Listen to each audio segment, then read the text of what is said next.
विरोधकांसह महायुतीच्याही 2 आमदारांनी मंत्री धनंजय मुंडेंचा राजीनामा मागितला। मात्र बऱ्याच दिवसांनी अजित पवार यावर बोलले।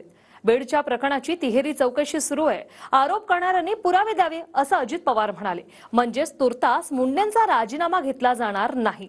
पाहूया। आज एसआयटीची चौकशी चालू आहे, आज सीआयडीची चौकशी चालू आहे। तुमच्याकडे असणारे पुरावे त्या एसआयटीला द्या, सीआयडीला द्या।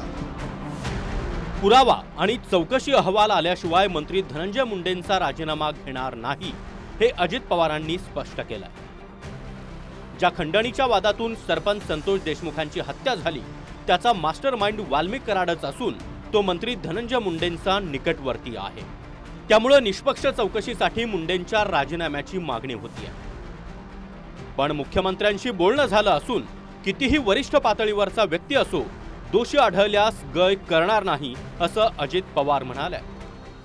मी देखील देवेंद्रजींना भेटून सांगितलेलं आहे की या संदर्भामध्ये पक्ष वगैरे न बघता जर कोणी वरिष्ठ लेवलला काम करणारे व्यक्ती त्याच्यामध्ये दोषी असतील तर कुणाची गय करण्याचं कारण नाही। मुख्यमंत्री म्हणले मी त्याही मताचा आहे। एक बाब स्पष्ट झाली आहे की अजित पवार पुराव्याची वाट पाहताय। सीआयडी, एसआयटी आणि न्यायालयीन अशी तिहेरी चौकशी सुरू आहे। त्यामुळे अहवाल येईपर्यंत मंत्री धनंजय मुंडेंवर कारवाईच्या मूडमध्ये अजित पवार दिसत नाहीत। परळी मला आफ्रिकेत वाटायला लागलं। आता ज्या ज्या स्टोरीज येतात ना ते आफ्रिकेत वाटायला लागलं मला। आम्ही कुठेही म्हटलेलं नाही त्यांनी खून केला धनंजय मुंडे असं म्हटलंय का? आम्ही ऑन रेकॉर्ड कुठे आहे का तुमच्याकडे? अहो त्यांच्याच पक्षातल्या आमदारांनी मागणी केली ना राजीनामा घ्या म्हणून, आम्ही नाही केली ना। मंत्रिमंडळातले त्यांचेच सहकारी जाऊन भेटून सांगतायत ना की आम्हाला मतदारसंघात त्रास होतोय म्हणून। सगळंच लपून ठेवायला चादरी खाली तर नाही जमत, चादरी खाली पण हालचाल दिसतेच ना। म्हणून त्याच्यामध्ये 3 एजन्सीज इन्क्वायरी करतायत, सीआयडी करताय, एसआयटी करताय। आज सगळ्यात देशांनी आणि राज्यांनी याची गंभीरतेनं नोंद घेतलेली आहे। ह्याच्यात तुम्ही अजिबात काळजी करू नका, अजिबात कुणाला तिथं मोकळं सोडलं जाणार नाही। फक्त त्यांचे पुरावे, त्यांचे तिथं फोनवर झालेलं संभाषण किंवा जे आरोपी सापडलेले आहेत त्यांना कुणी सांगितलं हे दुष्कृत्य करण्याच्या करता, ह्याचा पुरावा तर पाहिजे ना। मुख्यमंत्री असो की मंत्री, आरोपानंतर राजीनामा मागितल्याची किंवा नैतिकतेतून राजीनामा दिल्याची उदाहरणं महाराष्ट्रात आहेत। माजी मुख्यमंत्री AR अंतुले, विलासराव देशमुख यांच्यापासून ते RR पाटील यांनी देखील राजीनामा दिला होता। विशेष म्हणजे सिंचन घोटाळ्याच्या आरोपानंतर अजित पवार यांनी देखील मंत्रिपदाचा राजीनामा दिला होता। त्यामुळे आता नैतिकतेतून मंत्री धनंजय मुंडेंचा राजीनामा तुम्ही घेणार का असा सवाल अजित पवारांना विचारला। त्यावर दादांचं काय म्हणणं आहे तेही ऐका। आरोप झालेले खूप जणांच्यावर आरोप झाले, असं नाही। त्या आरोपामध्ये तथ्य आहे का नाही हे दिसल्याशिवाय काही जण त्या आरोपाच्या यांनी व्याकुळ होऊन त्या ठिकाणी राजीनामा देतात। धनंजय मुंडेंचं स्पष्ट मत आहे की माझा दुरान्वय देखील याच्याशी संबंध नाही। कुठल्याही एजन्सीला तपासायला द्या।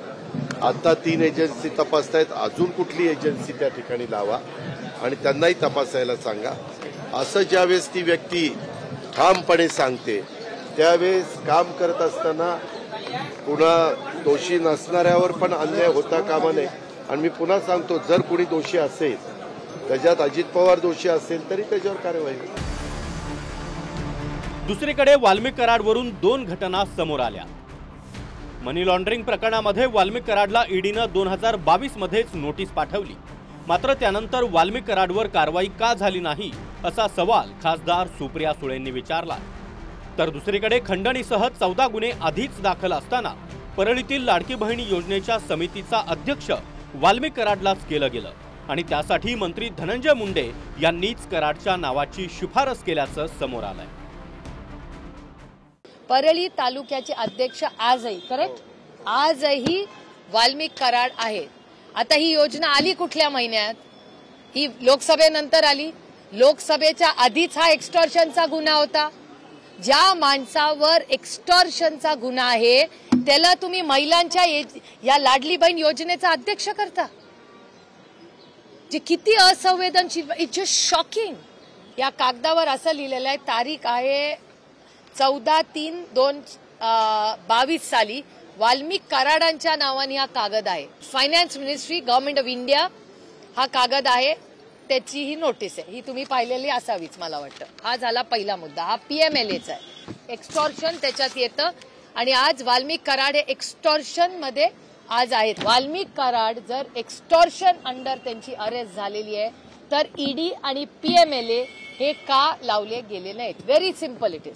ईडीची कारवाई सध्या थांबलेली आहे, परंतु आता हे जे आकडेवारी चालली त्यांच्याकडे जाईल त्यावेळेस ईडीची कारवाई थांबणार नाही. ईडीची कारवाई जोरात सुरू होईल. थांबवण्यासाठी काही प्रेशर टॅक्टिक्स झाले? नाही, मला नाही वाटत थांबवण्यासाठी, परंतु स्लो डाऊन म्हणजे गेलेच असतील ना, कुणीतरी गेला असेल, हे थांबवा, हे अमकं करा, हे एवढं नाही आहे, परंतु ते तेवढं आहे. वाल्मिक कराड सध्या CBIच्या कोठडीत आहे. त्याची एक कुंडली समोर येते. तपास पुढे जाईल तसा त्याचा सरपंच संतोष देशमुखांच्या हत्येत रोल आहे की नाही हे देखील समोर येईल. पण तुर्तास धनंजय मुंडेंचं मंत्रिपद वाचलंय हीच आजची बातमी आहे. पुण्याहून योगेश बोरसेसह अक्षय मंकनी, TV9 मराठी, मुंबई.